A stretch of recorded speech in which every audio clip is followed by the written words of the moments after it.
وأشهد أن سيدنا وعظيمنا وحبيبنا محمدا رسول الله خاتم الأنبياء والمرسلين وعلى آله وأصحابه أجمعين. الحمد لله رب العالمين. يا من شرفت الكائنات ببعثة محمد صلى الله عليه وسلم. ای خدایی که این کائنات، این عالم هستی را شرف دادی، زینت دادی به سبب به دنیا آمدن حبیب.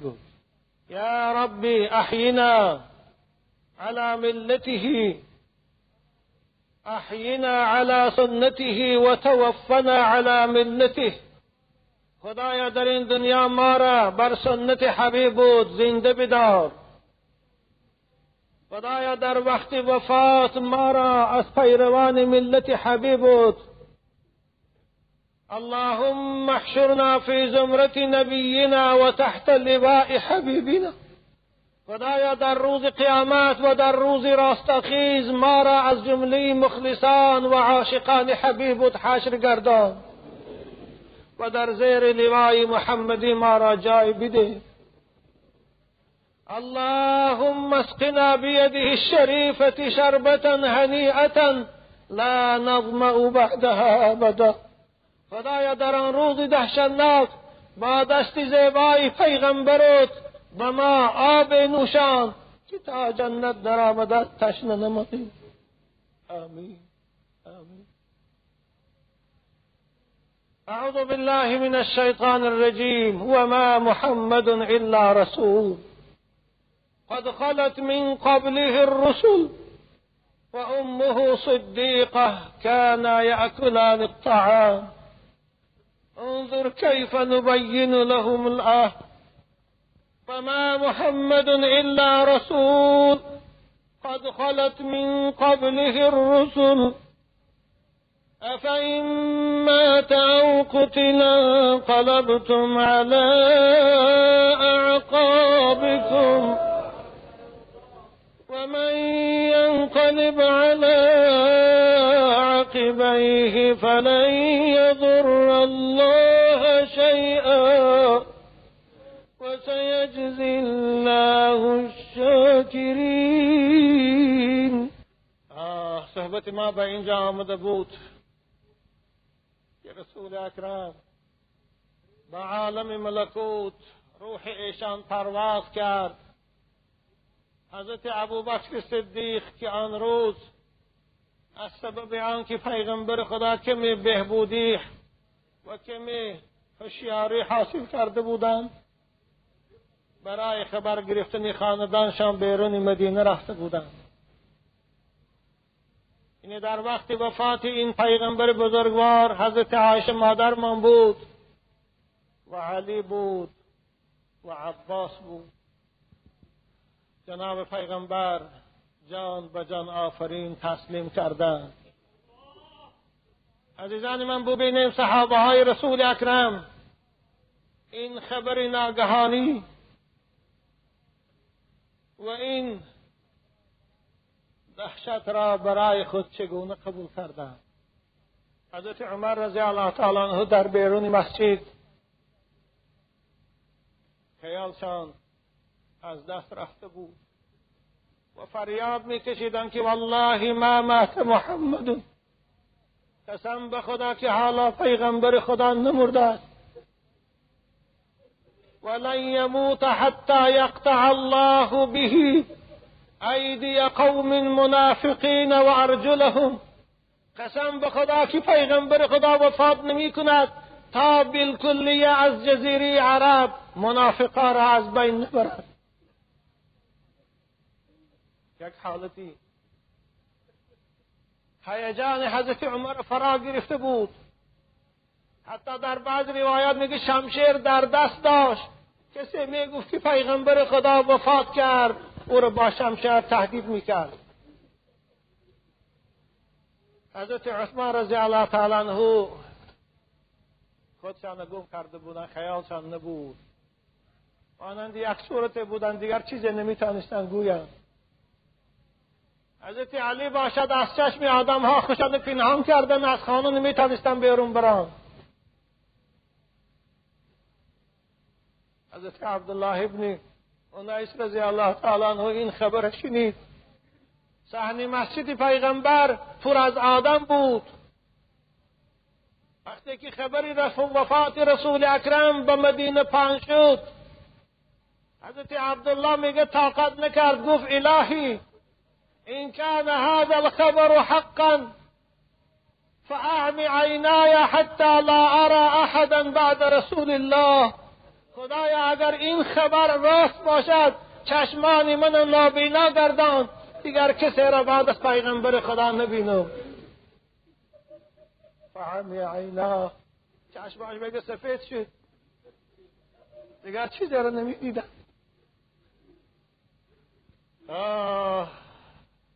حضرت ابوبکر صدیق رضی الله تعالی عنه به خبر رفت. شتابان آمدن، دیدن که یک حالت هیجان مدینه را فرا گرفته است. حضرت عمر گپ‌های بیهوشانه زده ایستادیم، به کسی گوش نمی اندازن. حضرت راست به خانه در آمدن که رسول اکرم بالای تخت دراز کردگی، بالای مبارک ردای پرتافتگی بود. ردا را از روی جناب پیغمبر یک سو انداختند و دیگر خود را نگاه داشته نتانستند. از پیشیانه رسول اکرم از رخسارهاش بوسه می کردند و گفتند والله یا رسول الله بأبي انت و امی ما اطیبک حیا و ميتا. یا رسول الله، ای جان من فدای شما، چی خوشبو است، چی در حیاتتان، چی در بعد از وفات. آب دیده هاش ریخت. گفتن همان مرگ که پروردگار برای تو مقدر کرده بود، آن مرگ تو چشیدی. انت اکرم علی الله من ان یمیتک مرتین. تو در پیشگاه خدا آنقدر زیادتی قرب داری یا رسول الله که تو رو دوبار مرگ به سراغت آید. آن مرگی که مقدر بود چشیدی. مرگ. حضرت مولوی هم میگه خزان شد گلشنی پیغمبران از چنگ عزرائیل. خزان شد گلشنی پیغمبران از چنگ عزرائیل، که شد ساکن خروش عاشقان از چنگ عزرائیل.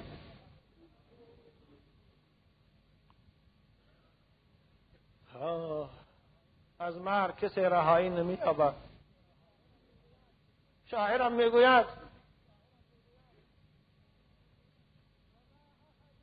و ما احد ینجو من الموت سالما، و ما احد ینجو من الموت سالما و سهم المنایا قد اصاب محمدا. پیغمبر خدا را شکاف کرد، دیگر کسی نمیتواند از مرگ خلاصی یابد. حضرت ابوبکر صدیق که در این لحظه خیلی حساس، خیلی جوانمردی و خیلی شجاعت نشان دادن این خودشان تانستند به دست گیرند، از حجره بیرون برآمدند. دیدن همه یک حالتی هیجان است. حضرت ابوبکر عمر رضی الله تعالی عنه فریاد کشید ایستادند. حضرت گفتن علی رسلک یا عمر، کمی آرام باش، یا عمر کمی آرام باش. حضرت عمر گوش نانداختند، بیهوشانه هر سخنی گفتی ایستاده بودند. حضرت ابوبکر صدیق دورتر رفتند. حمد و ثنای پروردگار آغاز کردند. گفتند ایها الناس من كان يعبد محمدا فإن محمدا قد مات فمن كان يعبد الله وحده فإن الله حي لا يموت. ای بندگان خدا، ای امت اسلام، کسی که محمد پرستش میکرد، کسی که اسلام آوردن او برای محمد بود، محمد وفات کرد، محمد از بین رفت. و شخصی که عبادت پروردگار میکند و کسی که برای خدا ایمان آورده بود و برای خدا پرستش کرد، برای خدا به پیغمبر ایمان آورد، خدای محمد همیشه زنده است و هرگز برای وی مرگ نیست. ثانی همه آیه کلمه رو بخواندن. و ما محمد الا رسول. خدا گفت ای بندگان محمد مانند پیغمبرای پیشین یکی از پیغمبران مرسل است، یکی از فرستادگان من است. از او پیش پیغمبران دیگر فرستاده بودم، از آدم سر کرده تا عیسی گجا شدند، به سبب مرگ از بین رفتند. محمدم یکی از اونهاست. افئن مات او قتل انقلبتم. آیا اگر محمد وفات کند یا محمد در میدان جنگ کشته شود، شما از دین خود باز میگردید؟ شما از ایمان خود باز میگردید؟ شما از اسلام باز میگردید؟ و من ینقلب علی عقبیه فلن یضر الله شیئا. خدا میگه هر کسی که بعد از وفات محمد از اسلام باز میگردد، راهی کفر اختیار میکند، او به خدا زیانی نمیرساند. اگر تمام بشریت کافر هم شود به خدا زیانی نیست، اگر تمام بشریت ایمانم بیارد به خدا فایده نیست. لا یضر الله شیئا و سیجزی الله الشاکرین. و خدا بندگان را که سپاسگزار هستند، شکرگزار این نعمت بزرگ الهی هستند، نعمت قرآن و اسلام، اونها را پاداش نیک بهشت جاودانی می‌دهد. حضرت ابوبکر صدیق وقتی که این آیه مبارکه را خواندند، حضرت عمر رضی الله تعالی عنه میگه قسم به خدا که هرگز به یاد من نبود که این آیه در قرآن است. وقتی که این آیه را شنیدم میگوید حتی عقرت فوقعت علی الارض، میگه پاهم به حرکت شد و به زمین افتیدم. ما تحملنی رجلای، پاهم دیگر من برداشته نتانیست. فعلمت ان رسول الله قد مات، دانستم که پیغمبر خدا وفات کرده دیگر. سوال اینجا وارد شده بود که جناب پیغمبر برای چی دفن ایشان دیر کردند؟ این حادثه عزیزان من روز دوشنبه وقت زوال بود. مورخان میگن همون ساعتی که رسول اکرم 11 سال پیش از مکه هجرت کرده به مدینه در آمده بود، همون ساعت بود. این وقتی نصف روز رسول اکرم وفات کردند. این همان روز 12 ماه ربیع الاول ان همین روز بود. بنابر امروز 12 ربیع الاول هم روز تولد رسول اکرم است، هم روز وفات ایشان است. حضرت انس میگویند ابو سعید خدری که مدینه منوره 2 روز از سر گذرانید. یک روز به مدینه تشریف آوردن پیغمبر خدا بود، یک روز وفات رسول اکرم بود. وقتی که رسول اکرم به مدینه منوره هجرت کرده آمدند، حضرت انس میگوید كان اليوم الذي دخل فيه رسول الله صلى الله عليه وسلم المدينة اضاء فيها كل شيء. وقتی که رسول اکرم هجرت کرده به مدینه آمدن، تمام مدینه مانندی آفتاب میگه جلوه میداد. این تمام مدینه، تمام کوچه های مدینه، تمام آدم های مدینه هم نورانی شده بود. ولما كان اليوم الذي قبض فيه رسول الله صلى الله عليه وسلم أظلم فيها كل شيء. وقتی که رسول اکرم وفات کردند تمام مدینه تاریکستان شد، گویا اینکه مدینه یک شهری تاریکستان همه را ماتم فرا گرفته بود. حضرت ام سلمه گفتند یا لها من مصیبه، چه مصیبتی وزمینه بود.